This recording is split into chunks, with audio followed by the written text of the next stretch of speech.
This is episode 42 of the Indie Film Academy podcast. Today we're talking to Pilar, Alessandra of OnThePage. So, yes. Sir, what if a writer is attempting to create a story where nothing much happens, where people don't change, they don't have any epiphanies, they struggle and are frustrated and nothing is resolved? More a reflection of the real world. The real world? Yes, sir.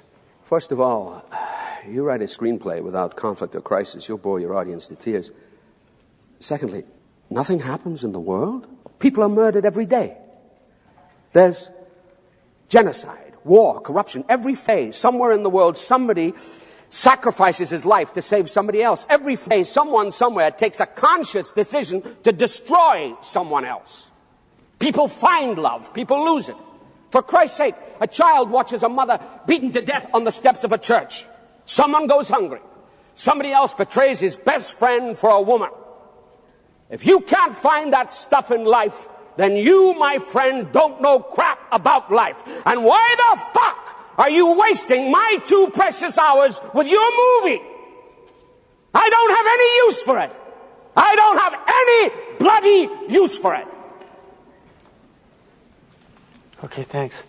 Welcome to the Indie Film Academy podcast, where it's all about learning how to make and market your independent film online. And now your host, Jason Buff. hello and welcome to the Indie Film Academy podcast. I'm your host, Jason Buff. Thanks for joining us here today. On today's episode, I'm going to be talking with Pilar Alessandra about screenwriting. I assume that most people already know OnThePage, the OnThePage podcast. It's one of my favorite screenwriting podcasts. And also you can go to onthepage.tv and check out all the services that Pilar offers. She is an amazing teacher. I just read her book, The Coffee Break Screenwriter, and I mean, it's an amazing book. It's got all kinds of activities you can do to kind of jumpstart your creativity and start really figuring out what your screenplay is about and what the characters are, you know, what their motivations are, what they want in the story. I really enjoyed it, and it's got a lot of stuff that I haven't seen in other, there's a million screenwriting books, and I try to read as many as I can, and this one had a lot of great new stuff in it, so I highly recommend it. Now, filmmakers,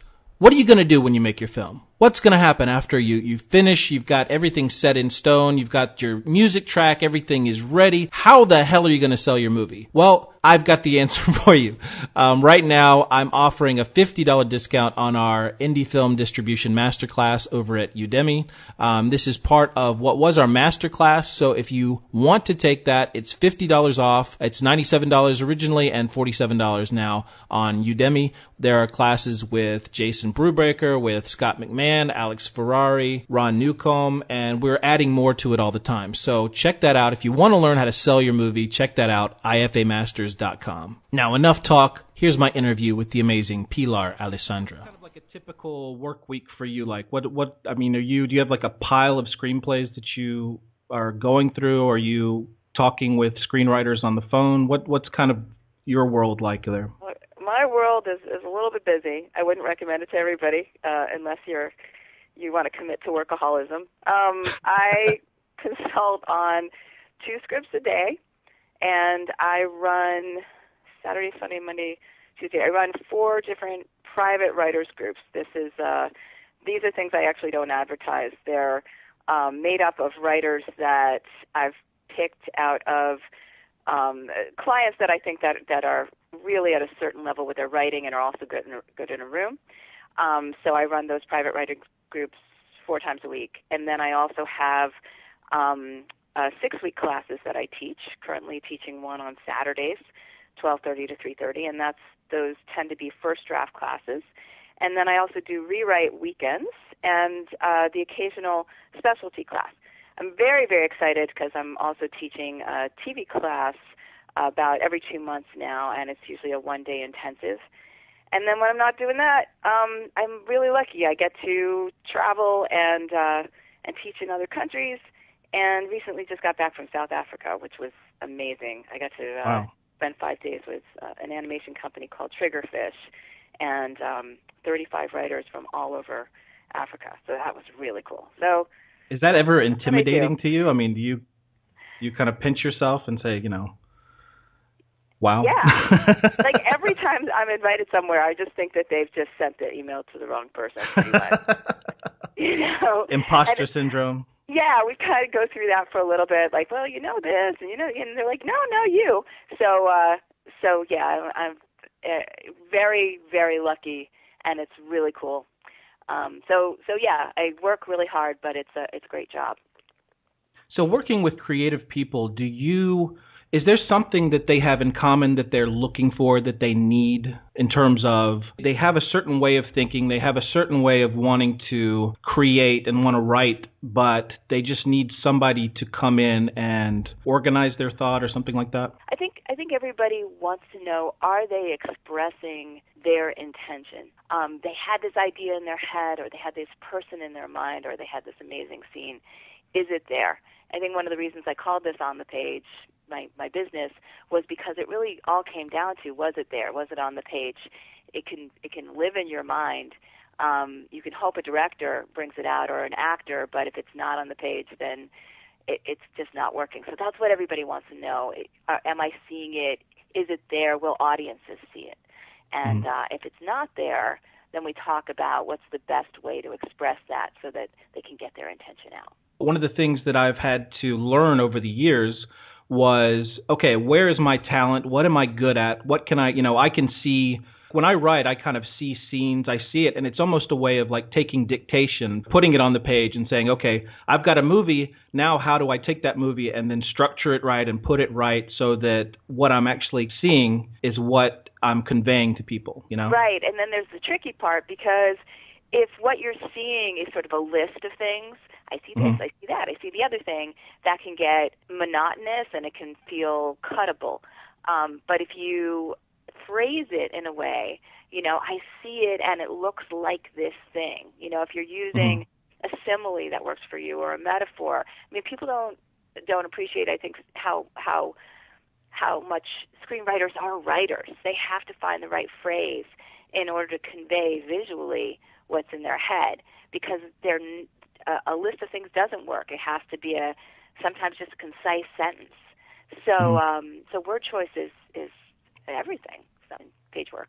It seems like you can take a lot of liberties with certain things when it comes to kind of making your vision come to life. And I was wondering what you thought about that in terms of do you find that there's a lot of, as long as they're getting their vision through, that they can kind of play with that?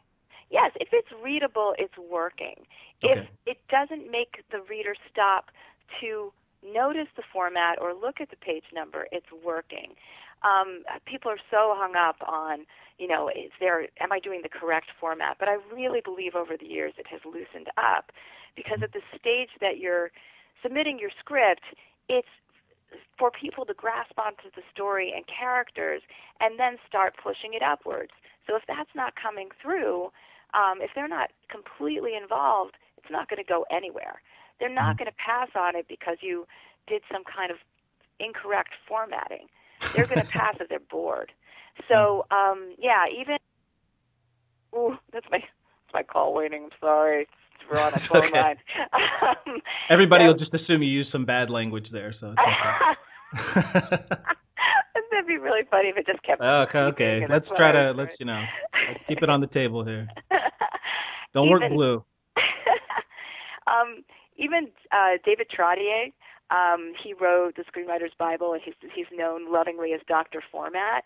He's over the years said as much, if it's working on the page, if it's, the things, the objects you want noticed are being noticed, and the visuals are coming through, and the dialogue is clear, and you're working down the page with a certain pace, it's working. One of the biggest things that I remember was when I was in my younger years, I read Shane Black's screenplay for Lethal Weapon, which is kind of like what everybody has to read when they're first starting out. And it just blew me away, even noting parts of it where it was like, he was in the kind of house that I would buy if I sold this screenplay, and all these little things that he put in just to kind of keep people interested. And it just seems like in the good screenplays that I've read, it's all about just keeping people's attention, building that tension, making sure that every scene has a reason to be there and everything is pulling you in and just affecting you, versus some of the more amateurish things that I used to read, which was you would just have people talking and dialogue that kind of went nowhere, and people would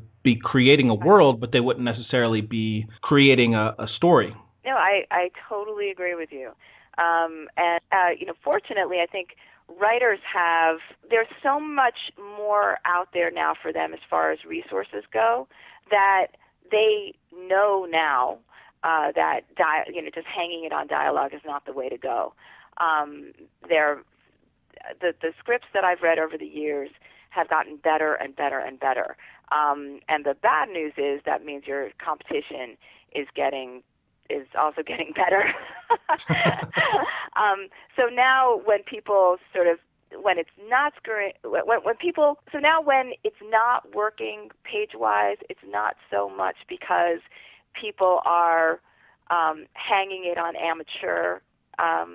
Sorry, I'm getting a little tongue-tied. So it's not that people are getting amateur in their writing. It's that sometimes they're just actually too full of bells and whistles now. Now it's like, I'm not going to tell you the story. I'm going to go to a really cool flash forward. Now I'm going to go back in time. And now I'm going to go from somebody else's point of view. Whoop, I switched genres. I'm so clever. And so when that starts happening, that's sometimes what I see is screwing things up, not because you shouldn't be inventive, because you should, but because they're throwing all the cool spaghetti against the wall. And it just feels like spaghetti against the wall. Kind of the Michael Bay version of a screenplay. That sounds like it.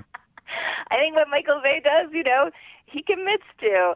I think it's when people don't know what they want. Like if you're writing a Michael Bay movie, fine, commit to it. But if you're writing a Michael Bay movie, but it's half that and it's half Tarantino, and it's also a super indie at the same time, it's like, okay, make up your mind. It's that kind of spaghetti mess that could be a problem. Yeah, I remember when I was in film school, Tarantino had really just come out when I think Pulp Fiction was out and Reservoir Dogs came out, I think, when I was a sophomore. And it was funny because, I was taking a screenwriting class and every single person in that class started writing Quentin Tarantino screenplays, and they had the dialogue between two guys that was kind of like, didn't really have anything to do with anything, and there was something kind of, in the background that you were supposed to, they just kind of missed the point of that and just went for the funny dialogue versus it's funny dialogue because something bad is going to happen. It builds that tension, the kind of Hitchcock way of showing you something bad is going to happen and then having people do stuff,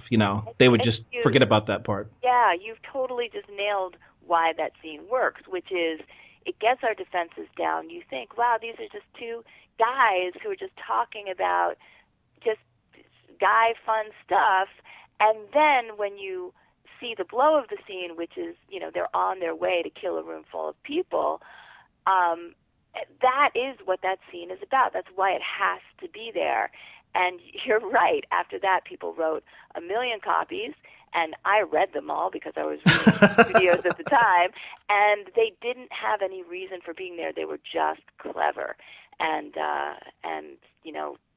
cleverness without context, without it connecting to anything. It's a cute scene, but it feels, it kind of wrecks the screenplay. It feels out of place. Now, I want to step back a little bit and talk about your time at Amblin and working with Amblin and DreamWorks and that period. And so if we can just go back in time a little bit. That's a long way back in time. Oh, my goodness. Well, I can't let it go because I'm a huge Spielberg and Zemeckis fan. I first took on the job because it was a really cool job. I was like, oh, well, this will be great. I can work from home and I can do the other things I was interested in and hang out with my friends. But my workaholism, soon, soon got in my way where I was reading tons of scripts for them. When I first started, it was the heyday of Amblin.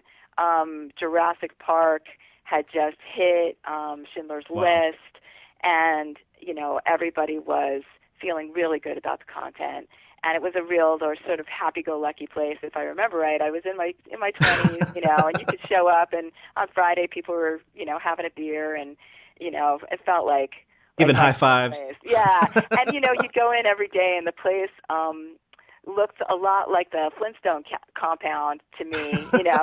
It had these cute little hutches, and yeah, it was pretty amazing. I think I remember seeing that in like a Barbara Walters special or something, because he was Yeah, at Hampton, and they had all the Jurassic Park stuff around and dinosaurs. Yes, and it was such a cool place to be working in your 20s. I was just like, wow, this is awesome, and I was definitely learning on the job.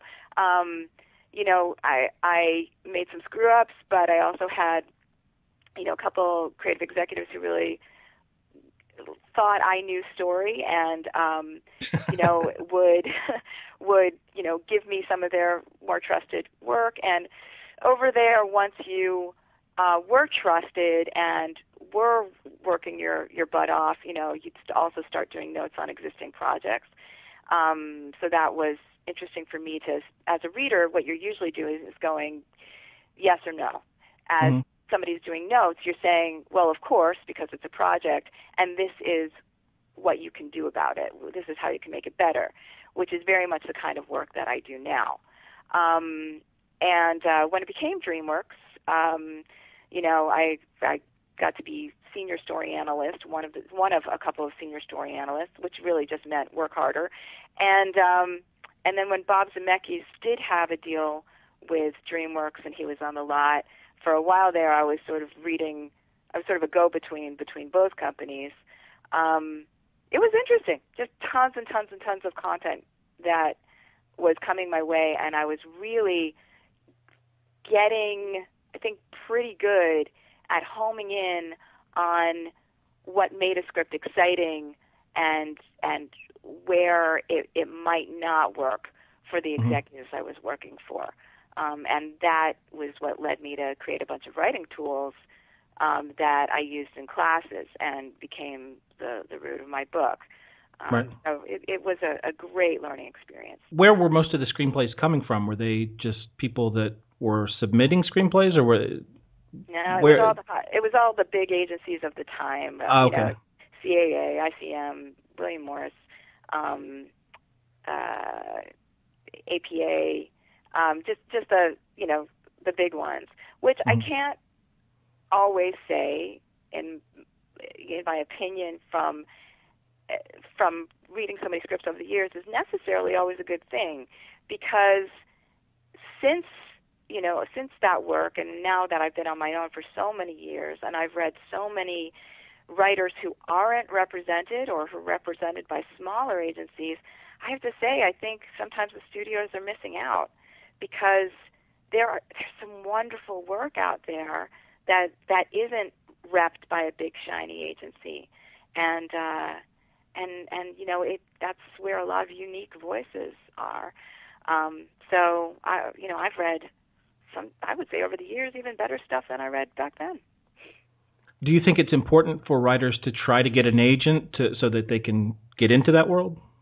Yeah, unfortunately it still is, because you still need somebody who can champion your work and has the connections that can reach out for you. So yes, you still want to try very, very hard to get an agent, or these days a manager, because a manager manages your entire career and may understand that you have more than just one sellable project, that maybe you have something that would be good as a writing sample to get you work or to staff you up, or maybe you have an incredible play that needs to get out there, or a web series. So that's what a manager does, is tries to get you out on all kinds of levels. An agent then turns around and tries to sell a script. Okay. Now, when you were reading these screenplays, is there any sort of moment when you would kind of know that it wasn't a good screenplay? I mean, is there a typical pattern that you would see in terms of, a screenplay arrives, you start reading it, and then you start seeing maybe like red flags? Well, there's something that happens in the second act, and it happened then and it happens now, where I'll read something, it has a really strong first act, it has a great concept, but I kind of call it spinning its wheels. In the second act, it doesn't really know what to do with that concept, and it starts playing one trick over and over again. And you start going, okay, I've been here before, can we get out of here? Can we get out of this mud and know that it's just spinning its wheels? And if it just sort of fails to ever sort of cleverly get out of there, then usually that is a problem that I see. Sometimes the problem is actually the third act, where everything has been sort of interesting and fun and games, and it's trucking along in the second act, but then there's no clever. There isn't a clever resolution. There's just sort of a cheating resolution. Oh, they get the treasure, they get the girl, they live happily ever after, but there wasn't an interesting way of getting that treasure or the girl or living happily ever after, and the writer's just hoping that the audience will be okay with that. And I don't think audiences like to be cheated out of a third act. So so that could be a problem as well. It seems like a lot of times screenwriters will keep setting up things and making things like, oh, well, I'm going to throw something in that's going to it'll pull you into the story and make you more interested, but it's not paid off at the end. There's nothing that it really leads to. You're absolutely right. I think, too, that's sort of the secret to coming up with a clever ending is mining whatever you created in the first half. And so writers get stuck because they think that they have to come up with something completely out of thin air, and it's like, no, just look behind you. What did you invent along the way? The smallest thing could be an incredible payoff. And I think when we see thrillers that work for us, or even romantic comedies that work for us, they're often pulling from something that we didn't expect, but it was there. It was there. It was right in front of our nose, and then they used that to their advantage in the resolution. And that's what I teach in class. And I find that, I'm constantly surprised when somebody does do it well in a great script. I'm like, oh, that was a great payoff. And when I was working for the studios, that would get passed upwards. And now that I'm not, I do see those scripts move on to success. Now, one of the things that, full disclosure, is that I've been working on a screenplay for the last 2 months, and I got your book in order to talk to you about it. And I actually, once I started reading it, it kind of blew me away because it's exactly the kind of thing that I need, because I'm a very disorganized, all over the place kind of person. And I absolutely love the concept of just being able to have somebody guide you through and say, okay, let's focus on what's the log line, what's the idea, what's this. And talking about the third act, one of the things that completely made the screenplay about 100 times better was the concept of working backwards from the third act. And it was just it was so great, yeah. In TV writing and, over the years, my work has changed from just dealing with screenwriters. I would say half and half of it's TV.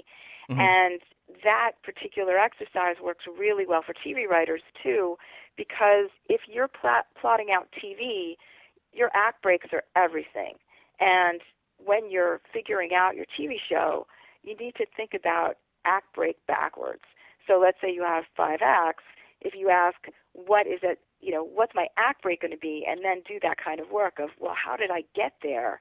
That will help you figure out how to tell your story. So I'm very glad that worked for you, because I do think that it is something that can help people in outlining, especially if they're not outliners. How long do you think people should be outlining before they actually jump in? I mean, one of the things that I have found for myself is I'll go through and I'll try to get everything together, but I'll still have a lot of scenes that I haven't worked out. And then once I start writing, it almost becomes like this improvisation, and I want to make sure that I have the tracks laid out and I can kind of stay there, but I kind of go into these wild ideas. All of a sudden I'll invent a character over here and I'll have this happen over there, and it's like, oh, wait a second, I got to get back, I'm going off a little bit. But it's also good, I think, to have that first draft out there so you can just start generating all those ideas, I think what you said is perfect. I am not a big believer in 25-page outlines. I think all you've done then is spend time on a 25-page outline where you could have been writing your screenplay. So in classes and in the book, it's very much what you just said. I provide a blueprint so that you can see big picture with your screenplay or with your TV pilot, and then as you're writing, I think you're right. Sometimes the characters go a place you didn't expect. Now, if they're starting to go in a place that could completely modify that outline and you like it, go back into the blueprint, adjust it a little bit so that you can see what that butterfly effect is going to be. And then, okay, you've got a new blueprint to work with and go from there. But your outline should be something that is changeable, because I agree, your writing is going to change that story as you go. You can never really know until you're actually writing it. Do you find that people, when they're writing their first draft, tend to say, oh, wait, I had an idea, and they want to go back and start changing things? The going backwards thing can be a problem. It's not so much that they usually go back and say, oh, I had an idea. It's usually that they want to make whatever they did just perfect before they move on. And what ends up happening are those perfect first acts that we talked about and those, God, I'm so tired, third acts. So if you have an idea and you're like, oh, I want to change the first act because the idea now is the better one to help you move forward, by all means do it. Just don't spend a lot of time rewriting all the stuff around it.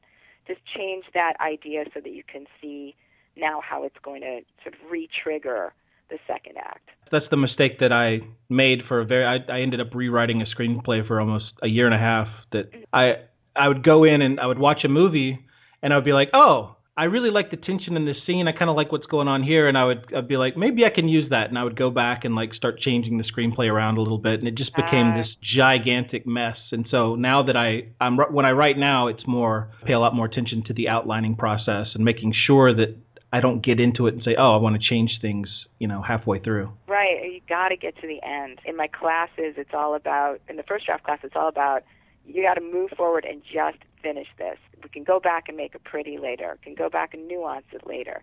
But it doesn't matter if you're the most beautiful writer in the world if you never have anything done. Now, in your classes, do you find that there are certain different approaches to screenwriting? Oh, absolutely. In terms of personalities? Okay. Yeah, I would say if I've got 30 students, there's 30 different ways in. And there should be. There should right. be. Everybody's got to have their own style and their own stamp. So that's why, again, it's important to loosely outline and not get hung up on saying to people certain plot points have to be at certain pages, I believe, because they don't have to be. Your story should be unique in its telling, not only in its subject matter. So we can talk about patterns that have been in successful movies and TV shows, but then once you know that, once you feel confident in your outline, you should just go and see what happens. So yeah, there's a million ways to tell the story, fortunately, and that's what keeps us watching movies and TV, because we just never know what the next approach is going to be. Do you find that some people are more into the structure side of it, and then other people are just more like me, that are just like more creative and not really like... I mean, I remember I had a conversation with Corey Mandel not too long ago. The old intuitive versus conceptual. Yeah, right? Yeah, that's what I was talking about. Yeah, I love that approach that he has, and you can say the dummy version of it, which I'll say, which would be like the inside out or outside in, And right. There are the conceptual people. Those are the outside in people, the people who see big picture and see the outline, and then have a hard time sometimes finding the scenes, and they have to work at the dialogue, and they have to really work at their craft. And then there are the people who are, as he calls it, the intuitive people. I call it the inside out people. Who Corey's way smarter than I am. The people who love their dialogue, know their scenes, but have a hard time seeing the big picture and sometimes can get lost in the minutia. Mm-hmm. And in my classes, I like to think that we do both at one time. I'll start everybody big picture, but as we are fleshing out the big picture, the craft issues are coming in and we're dealing with them as we go. So that you're sort of having to flip between both minds, and you're not abandoning one over the other. But you really do have to get strong at both, and I think that's why the experienced writers over time have done that. I always think of it like somebody who's a right-handed person having to sit there and try to write with their left hand for a couple of days to start strengthening that up. It doesn't have to be as difficult as that. It could be can your right hand do two things at one time? Can you multitask, you know? And anybody who has texted somebody while they're writing an email and posting Facebook, you're doing three things at one time. Well, you can probably look big picture at your script and write from within without having to completely go to your left hand. You know what I mean? It doesn't have to be as foreign as that. Now, can we talk a little bit? I know you talk a lot about log lines, and I'm sure that you're probably a little tired of it, but do you mind explaining the importance of having a log line and how that guides you as a writer? No screenwriting teacher is ever tired of talking about log lines. God, we love our log lines. I think the reason that everybody's so hung up on them is they serve a purpose for the writer and they serve a purpose for the listener. For the writer, knowing what your hook is and being able to articulate that in one line means that you always have a thesis statement you can go back to whenever you're lost in your writing process. So you can go, oh my God, where am I? Look at your log line and say, oh, that's what I wanted. That's what my intention was. So that's why it's important for the writer. For the listener, it's important because it's a mini pitch. We get an idea right away of the kind of movie or TV show you're going for and what's special about it, what's special in what's a special idea, not what's special thematically, although that should bubble through, but, you know, what's that cool idea that we haven't thought about before or we want to explore more. And that's what happens in a log line. So that's why it's important. What is the key, do you think, to creating, like if you're a little bit lost, are there some ways that you can create your log line or figure it out? Because a lot of people will write screenplays and they're in the middle of the story, and one of the common things that you'll do is go up and be like, what is your story about? You know, and for whatever, I mean, people would do that to me, and I'd just be like, well, do you have half an hour? You know, they sit down and explain. And it wasn't until I started focusing on that idea of creating a log line that I could be like, oh, well, I really need to know how to say this quickly. And it's about is actually a good way in to find your log line. What's your story about? It's about a person who experiences this thing, so they have to do so-and-so.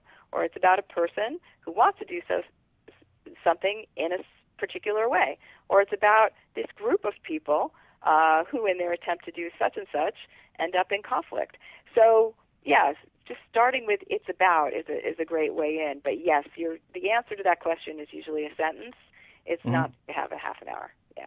Now, can you walk through a little bit of how to deal with act structure and just structure in general for how to lay out their story? Yeah, I have a second edition of the Coffee Break Screenwriter. It's going to be no. This isn't a big ad, but I just want to tell you what's.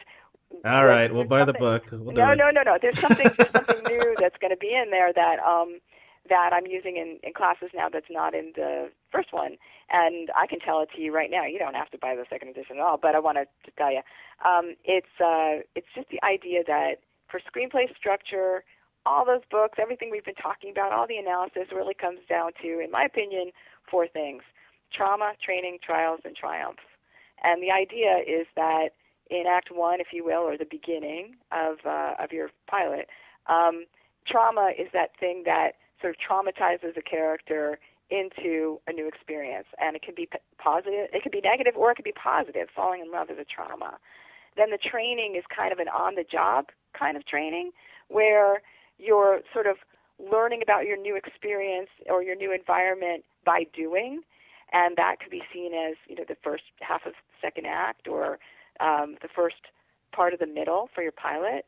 Then we've got trials, which is a real pushback and testing. Really? You think you know what you're doing? Oh, yeah, well, here's this big conflict that's going to happen. Deal with that. And then we've got triumph, which doesn't have to be happy ever after. It's just that solving of the problem that we talked about, some kind of closure.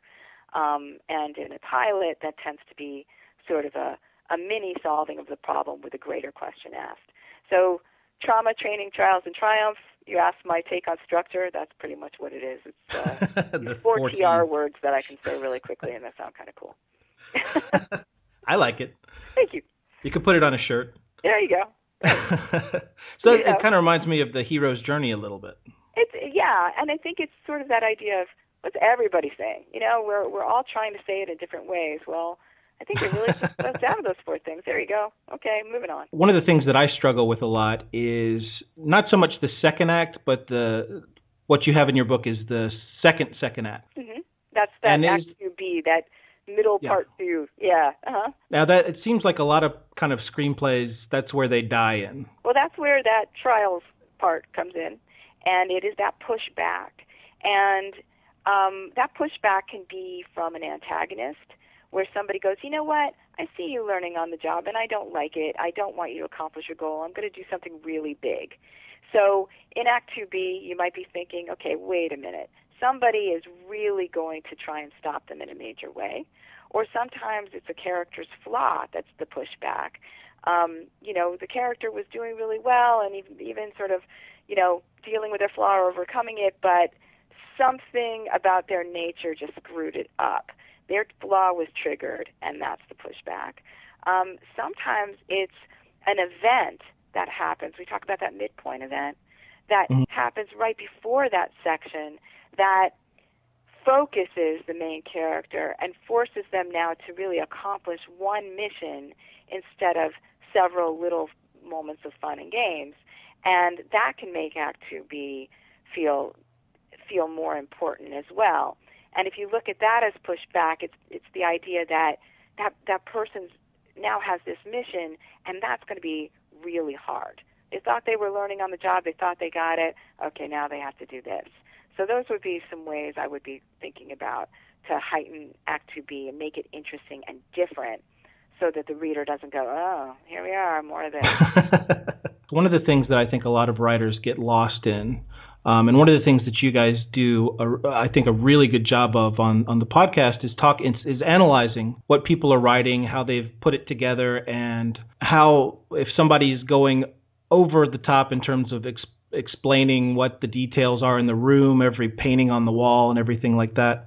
What do you, in terms of rewriting, so that people are actually making progress? What is your advice for them? I'm a big believer of essence statements. Mm-hmm. So instead of you said all that stuff in the wall and the set decorating. So instead of set decorating your environment, is there a comparison you have? Is there a way of describing it in one sentence that is the personality of the room, the essence of the room? So I think an example that I use is, Bill's office screams CEO. So if an office is screaming CEO, you know that we've got a big desk and a huge chair and an imposing environment and diplomas all over the wall, something like that.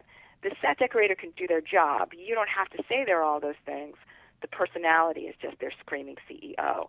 So I'm looking for those personality descriptions for environment, for your rewrite, an essence of character instead of just physicalizing them. Those kind of things help paint the picture and make your writing better. One of the things I love about doing the podcast is I get to do a lot of research. So, I've been watching some of your presentations that are on YouTube. And I really loved what you said about you want to make sure characters aren't just saying what they're thinking, and that's a problem that people get into. It actually reminded me of that. I don't know if you ever saw that SNL sketch with Joe Montana, where he just walks in and he's a guy that can only say what he thinks. Leslie, I could talk to you for days. Gee, I'd like to jump her bones. Same here. I haven't even noticed the time. Gee, I wish he'd jump my bones. Whoa. I didn't realize how late it was. You're welcome to spend the night here, in the living room. If she says yes, I'm home free. Well, gee, I really shouldn't. I don't want to seem too trampy. Well, suit yourself. Okay, I will. Oh, great. That's my roommate, Stu. Damn it. What a time for him to show up. Terrific. I'd love to meet him. Oh, no. He's going to ruin everything. I think you really like Stu. He's absolutely the most sincere, genuine, straightforward person you'll ever want to meet. A real honest guy. What a jerk he is. He sounds really nice. God, he sounds boring. Oh, here he is. Hey, Stu, come on in. Oh, I hope I'm not disturbing you. I hope I'm not disturbing them. No, not at all. God, he's gonna scare her away. Stu, this is Leslie. Leslie Stu. Hi, I'm very glad to meet you. I'm very glad to meet her. Well, it's nice to meet you. God, this guy's a stiff. Leslie was going to sleep in the living room, unless that's a problem for you, in which case she could sleep in my room and I could sleep on the floor. Come on, you idiot, help me out. You know, maybe it would be better if I stayed in Dan's room because we don't want to inconvenience you. Hey, it's fine with me if you stay in the living room. It won't bother me at all. It's fine with me if she stays in the living room. It doesn't bother me at all. Well, thanks a lot, Stu. Yeah, thanks a lot, jerk. You know, you are so sweet. Boy, is this guy lame. Well, listen, Stu, I think Leslie and I are going to stay up a while and talk, so I guess we'll see you tomorrow. Great. See you tomorrow. Great. I'll see them tomorrow. Listen, we'll talk quietly so as not to disturb you, okay? Oh, you won't disturb me. I'll be in my room masturbating. They won't disturb me. I'll be masturbating. Good night. It just follows him. I'll send you a link to it, but it's like exactly kind of the thing that people, you know, if you're reading a screenplay, it's like, you know, I'm angry at you for this. Well, I think because you did this, because you know what I mean. So can you talk a little bit about dialogue and the way people, you know, use dialogue that's not just like on the nose and the different kinds of dialogue, I guess. You're awesome. You know exactly what you're talking about. The fact that a lot of people don't understand that on the nose means saying what you absolutely feel. It's so weird for a grown-up to say exactly what they feel. Like, we've learned how to lie. That's what being a grown-up is about. We've learned to say, wow, it's great to see you, instead of, oh, God, I can't believe it's you again, because we're in civilized society. And you know, that's why with comedy, often the comedy comes out of somebody who's simply unfiltered, who's just telling the truth. So if you look at one example I give in classes, I show a scene from Silver Linings Playbook. And, you know, what makes those characters so incredibly quirky and funny is the fact that they're in a romantic comedy and they're saying things like, you know, they're just speaking the truth to each other. And it's just so weird and unfiltered and wrong that it's hilarious. I hope you're okay with Veronica's sister coming over. You okay with that? Who? Veronica's sister. Tiffany and Tommy? Yeah, I'm just Tiffany. What happened to Tommy? He died. Tommy died? Cops die. How'd he die? Please, don't bring it up. No, how did he die? I just said... How did who die? Hey, Tiffany. This is Pat. Pat. Sister-in-law Tiffany. You look nice. Thank you. I'm not flirting with you. Oh, I didn't think you were. I just see that you made an effort, and I'm going to be better with my wife. I'm working on that. I want to acknowledge her beauty. I never used to do that. I'm going to do that now, because we're going to be better than ever, Nikki. Just practicing. How'd Tommy die? What about your job? I just got fired, actually. Oh, really? How? I mean, I'm sorry. How'd that happen? Does it really matter? Mm-hmm. Or it's I should say, it's a completely new take on a traditional rom-com. Right. So, yeah, I think that you have to be careful that if you're writing dialogue and it's not intended to be funny, and somebody is just saying what's on their mind, it's going to seem really cheesy.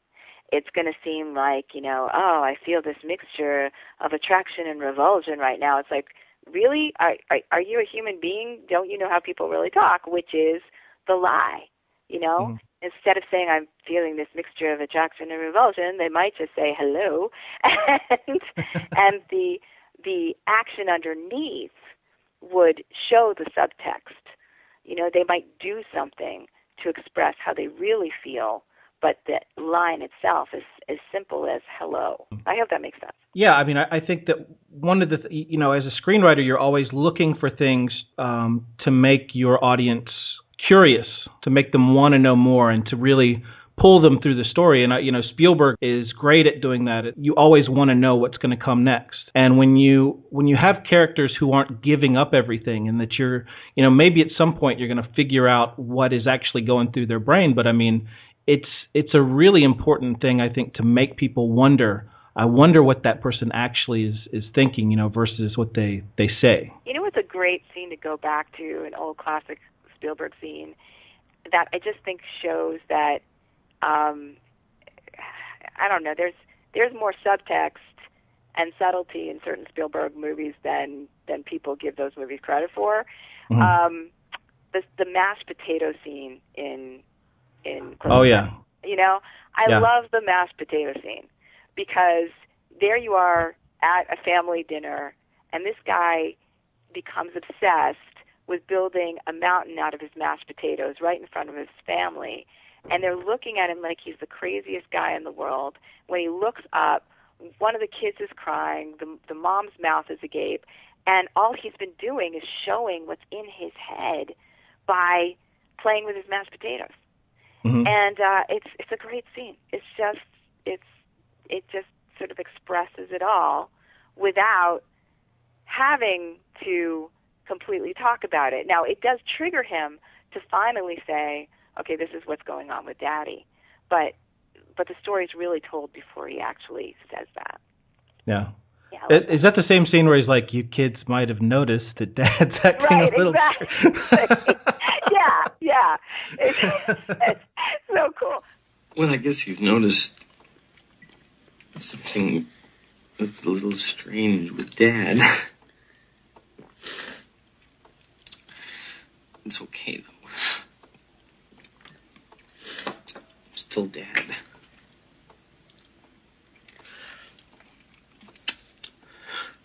I can't describe it. What I'm feeling. What I'm thinking.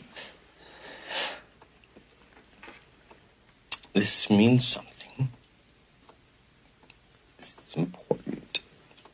But if he started the scene with that, hey, you kids might have noticed, and blah, blah, blah, blah, it would feel artificial, it would feel on the nose. We needed the expression of what was in his brain through activity first, and that triggers him to finally have to admit, okay, this is what's going on. Yeah, I mean, I think something that I did back in my early screenwriting life is I would try to make things sound natural, and how people, you're like, okay, I want it to be real, so I'm gonna write like people actually talk. But at the same time, it's like you can't do everything in your scripts. It has to be deliberate. It has to be moving you towards something. So I would just sit there and write, two people talking to each other, and then this would happen, then that would happen. In my mind, I was like, oh, I'm just setting up this world. But there was no point to it. Right. And how people really talk, I'm not saying that people in movies shouldn't talk the way people really talk. There needs to be an authenticity to the voice. But if we included every and stutter and, and all those things that we do, it would be really difficult to watch, which is why we edit a lot from the tops and bottoms of scenes, because often it takes us so long to get to the point, where with scene work on screen, we're able to get to the point much quicker, and we can lop off all that hemming and hawing that gets us there. Now, another thing in your book that's really helped me a lot is the concept of goal, action, and conflict as you go through your scene. Can you talk a little bit about that and the importance of, breaking things down into the idea of goal, action, and the conflict that it calls? It's one of the ways I get people to outline and just figure out their central beats so they can figure out what their story is. I ask, okay, well, you take all those scenes that you think are this part of the story and ask yourself, what's the goal? What does the character want to do? What's the activity? What do they actually do? Not what do they think or feel or plan? And then what's the complication? What gets in their way? And if you can do that big picture, you can start to find your major beats. But you can also do that in your scenes in terms of what does your character want from the scene, and how do they intend to get it. So yeah, it can be done in the macro, it can be done in the micro, but it always sort of keeps you on story.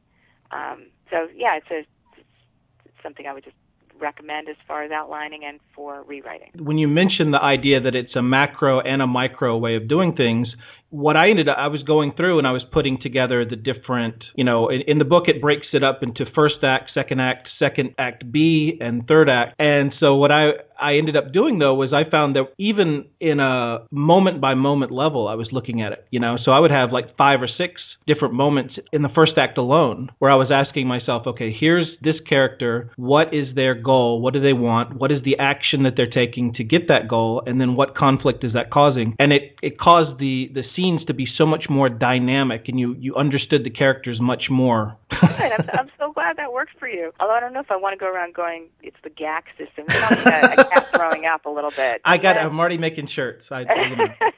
Can you talk for just a second about once somebody has a final screenplay, once you've worked with them, once you've gotten it all like ready, what is kind of the next phase after that?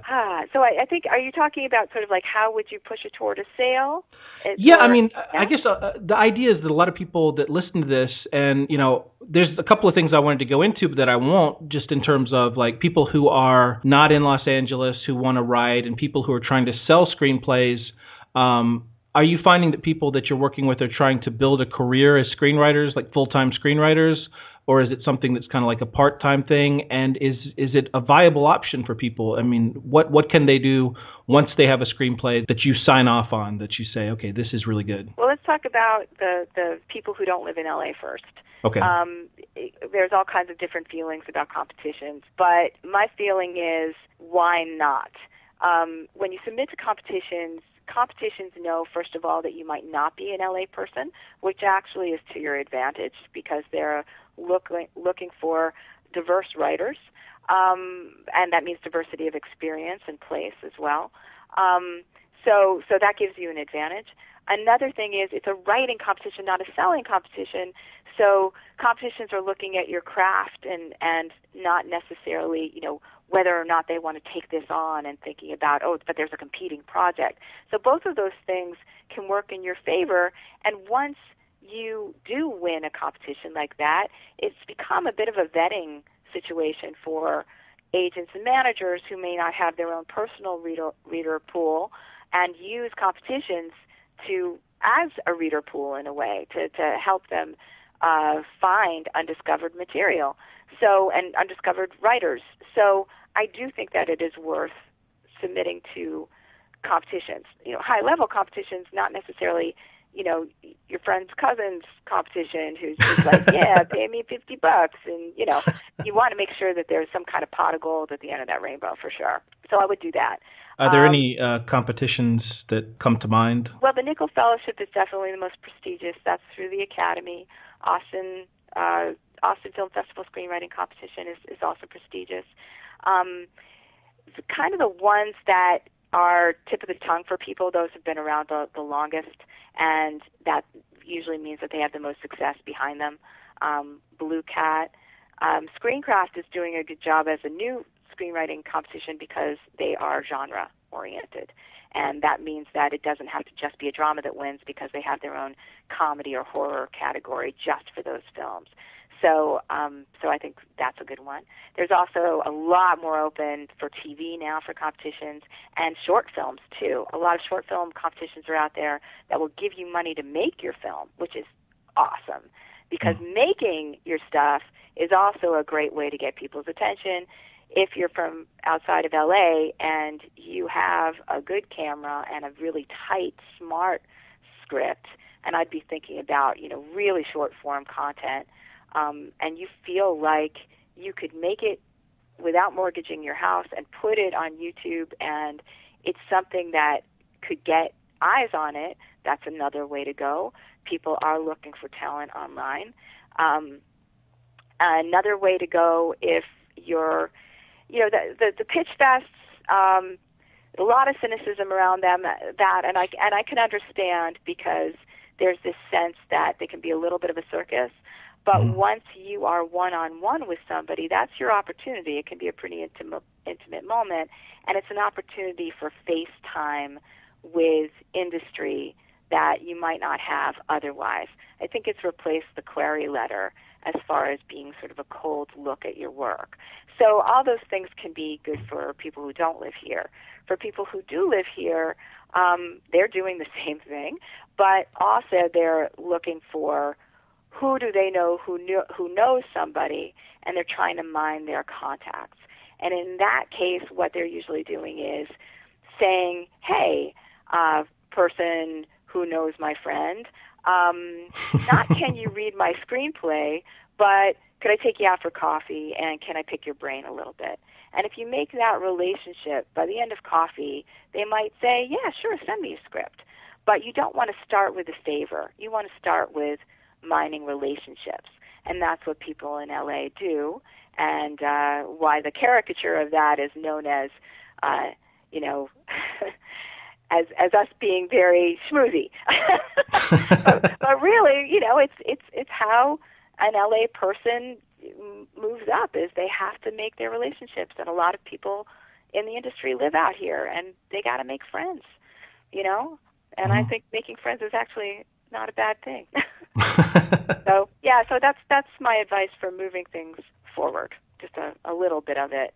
The people who come on my show, they always have interesting stories about how they got in, and inevitably it's always some kind of random moment, but the only thing that ties them together is that their work was ready. When they got that opportunity, they had a great kick-ass script, which is why I tend to stay on the content side, trying to get people to write a kick-ass script. Do people need to have a body of work? I mean, should they have, like, some people say 3 screenplays or 4 screenplays that they can show? I don't know if there's a magic number, but I do know that the first thing somebody says after they've read something is, what else have you got?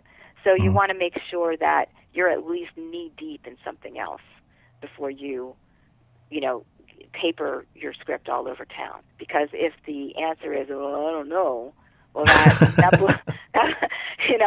least be like, yeah, I certainly do got something else, and as soon as I'm done polishing it up, I'll give it to you, and lock yourself in a room and finish the effort. Right. Well, I know you got to go, so how can, just so people can get in touch with you, I assume most people have already heard of OnThePage, but what's your info? I don't know. I don't know if most people have heard of OnThePage. That would be cool if they have, but if you haven't, just so you know, there is a podcast called OnThePage. It's on iTunes. But also, I think a catch-all for my classes, the podcast, my book. Also have some recorded classes for people who live out of town. It's just go to onthepage.tv. That's my website. It's got it all there. And I'd love to work with you someday. All right, that's going to do it for today. I want to thank my guest, Pilar Alessandra, for coming on the show today, and we'll be back next week. Thanks a lot.